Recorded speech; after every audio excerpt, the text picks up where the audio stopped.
Meningkatnya budaya LGBTQ membuat pemerintah turun tangan dan menetapkannya menjadi ancaman non-militer.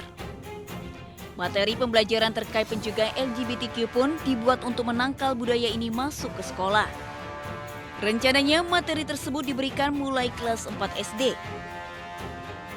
Presiden tidak menyerang personal-personalnya, tapi budaya penyebarannya itu adalah ancaman terhadap pertahanan negara. Karena itu Kemenak menyusun kurikulum, nanti akan di-insert dalam kurikulum yang sudah ada, kita memberikan pemahaman dan tingkat SD itu mungkin mulai kelas 4.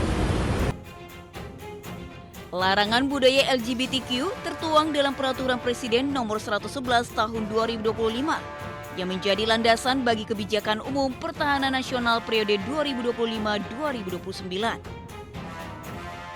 Penyebaran budaya LGBTQ atau lesbian, gay, biseksual, transgender, dan queer diklasifikasikan ke dalam ancaman non-militer, berdimensi sosial, budaya, dan ideologi.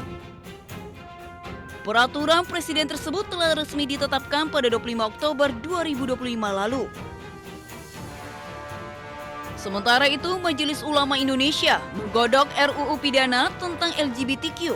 DPR pun sudah menampungnya dan akan segera membahas pembentukan undang-undang ini. Tim Liputan iNews melaporkan.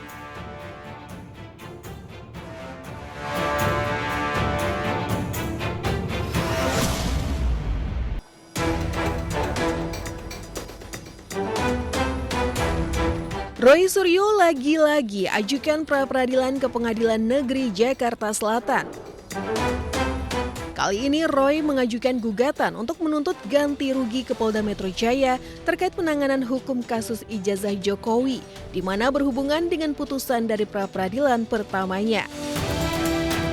Tak hanya berhenti di pra-peradilan ketiga, Roy Suryo bahkan siap mengajukan pra-peradilan keempat.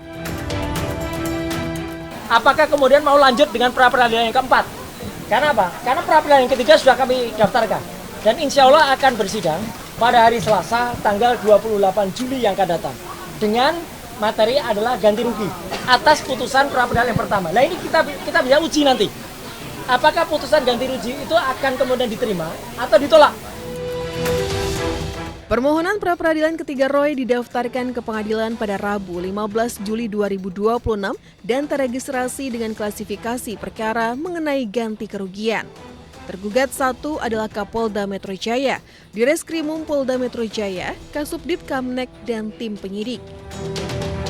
Sementara tergugat kedua adalah Kejati DKI Jakarta, Aspidum Kejati DKI Jakarta, Kejari Jaksel, dan tim JPU. Tim Liputan iNews melaporkan. Untuk penyalahgunaan pra-peradilan. Menimbang bahwa berdasarkan seluruh uraian pertimbangan di atas, maka permohonan pra-peradilan pemohon sudah tidak relevan lagi sehingga sudah sepatutnya dinyatakan ditolak untuk seluruhnya.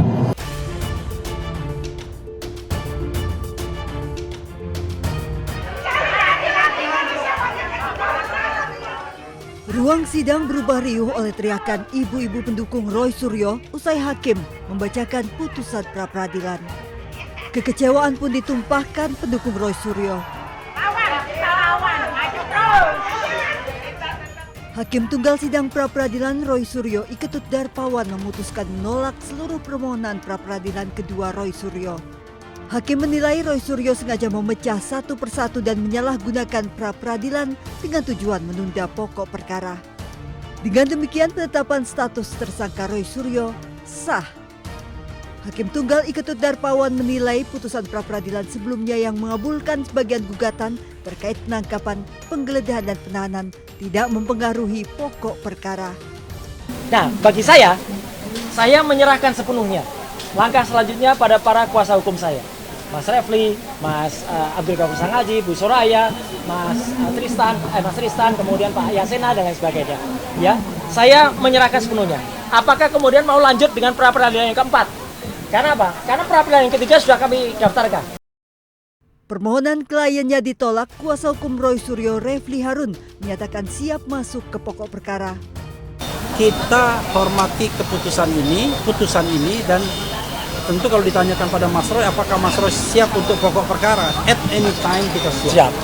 Ya, ini adalah the lawyer's way untuk mencari jalan agar kemudian Mas Roy ringan, ya, kemudian ringan langkahnya ketika harus berhadapan dengan pokok perkara. Roy Suryo juga sudah mendaftarkan gugatan pra-peradilan ketiganya yang meminta ganti rugi dan rehabilitasi ke Polda Metro Jaya atas penangkapan, penahanan, serta penggeledahan yang dinyatakan tidak sah dalam penanganan kasus dugaan fitnah ijazah Jokowi. Sidang pra-peradilan ketiga rencananya digelar pada 28 Juli. Tak berhenti, Roy Suryo berniat mengajukan gugatan pra-peradilan keempat. Dari Jakarta, tim liputan iNews melaporkan. Jangankan soal pasal, apalagi buku. Buku itu mau ditampilkan di mana? Buku itu kalau nanti mau digunakan sebagai barang bukti, sudah nggak bisa lagi, sudah P21. Sudah tutup. Respon, mau jadi apa dia? Jangankan ahli, saksi pun tidak layak untuk dikualifikasi sebagai saksi. Kenapa? Karena dulunya Respon itu adalah bagian dari yang tersangka. Kemudian mencari penyelamatan diri, dapat RJ, kemudian SP3. Kalau dia masih tersangka, dia kemudian menjadi saksi mahkota, menyerang kami, lah itu malah boleh. Tapi sekarang udah nggak, tanyakan deh pada lawyernya Jokowi. Jangan-jangan lawyernya Jokowi juga nggak akan pakai ini Respon ini, nggak akan dipakai. Udah apalagi kita bahas bukunya, udah lewat buku pesanan lagi, ya nggak usah. Jadi pemirsa sekalian, jadi persoalan ini sebenarnya bukan persoalan Pak Jokowi lagi. Ini udah negara, udah JPU dengan para terdakwa. Maka saya harus menyampaikan tentu hal-hal yang terkait dengan Pak Jokowi ya sebatas ketika beliau akan diundang untuk menyampaikan ijazah-ijazahnya aja. Jadi kalau bicara masalah ini ya saya setuju dengan judulnya sebenarnya ya kita masuk ke pokok perkara. Ke pokok perkara kemudian kita membuktikan. Membuktikan apa? Apa dasarnya Mas Roy, Bu Tifa mengatakan ijazah Pak Jokowi palsu. Itu. Sehingga kita bahas apa. Biar kita tahu apakah Mas Roy melakukan apa. Biar jelas pemirsanya. Biar juga masyarakat tahu. Sehingga tidak ada twist-twist lagi. Karena persidangan ini, persidangan untuk mengatakan bahwa Mas Roy dan Bu Tifa, sebagaimana tadi rekan Refli menyampaikan, diberikan kesempatan untuk membuktikan penyampaiannya itu benar apa tidak gitu loh.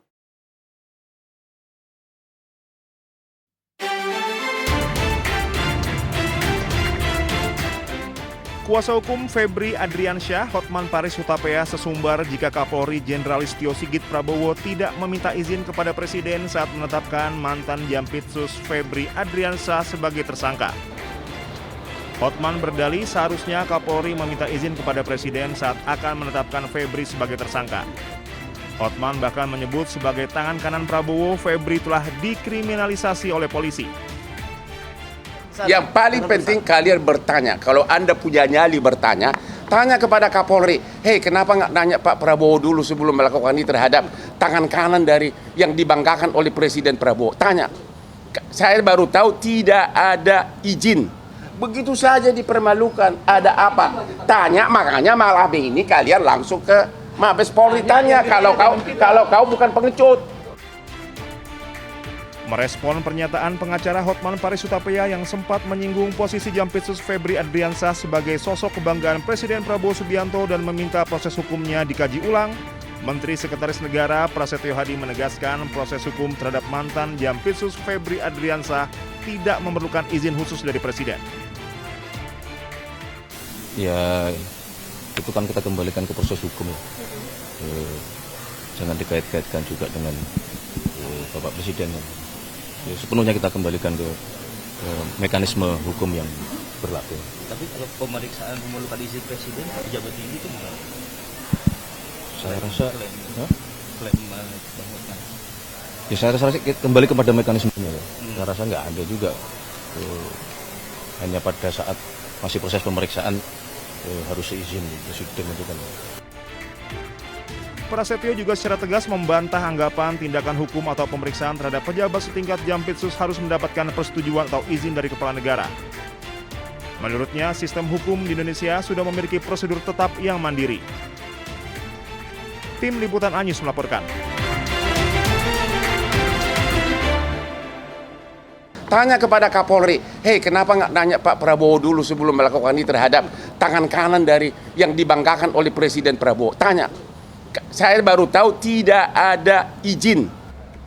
Seperti itulah pernyataan Hotman Paris Hutapea. Dengan lantang ia mengkritik Polri yang berani-beraninya menetapkan Febri Adriansah sebagai tersangka tanpa izin Presiden. Begitu saja dipermalukan, ada apa? Tanya, makanya malam ini kalian langsung ke Mabes Polri tanya kalau kau bukan pengecut. Pernyataan Hotman langsung memantik reaksi publik.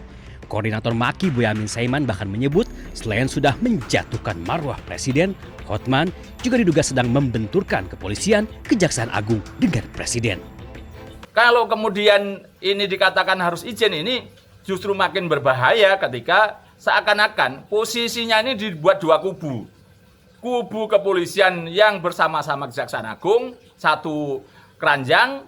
Nah, di keranjang yang lain berhadapan-hadapan itu adalah kubu Febri Adriansah, kubu Hotman Paris, dan kubu Presiden. Nah, berarti kan sangat berbahaya. Artinya apa? Pak Hotman Paris mencoba membenturkan, menghadap-hadapkan proses hukum yang ada di kepolisian dan kejaksaan dengan Presiden. Seakan-akan bahwa Presiden itu membela Febri Adriansah. Pendapat lain disampaikan Yudi Purnomo. Ex penyidik KPK itu menduga Hotman sengaja membawa nama Presiden sebagai strategi untuk menghadapi pemeriksaan penyidik Kejagung. Membawa-bawa nama Presiden adalah strategi ya dari pihak Pak FA melalui pengacaranya, karena tentu mereka sudah melihat bagaimana para penyidik kejaksaan mempunyai banyak alat bukti, barang bukti yang kemudian ditanyakan kepada tersangka. Pernyataan kontroversi sang pengacara kondang itu tiba juga di istana. Dengan tegas istana menyebut proses hukum Febri Adriansah tidak memerlukan izin khusus dari Presiden. Ya, itu kan kita kembalikan ke proses hukum ya. Jangan dikait-kaitkan juga dengan Bapak Presiden. Ex-Jampitsus Febri Adriansah tersandung 3 mega korupsi sekaligus, yakni piutang di PT Krakatau Steel, pemerasan saksi dan tersangka di PT Asabri hingga manipulasi pengadaan batubara di PT PLN. Bersama rekannya Don Rito, Febri telah ditetapkan sebagai tersangka, namun hingga kini belum juga ditahan oleh penyidik Kejagung. Tim Liputan Ainus melaporkan.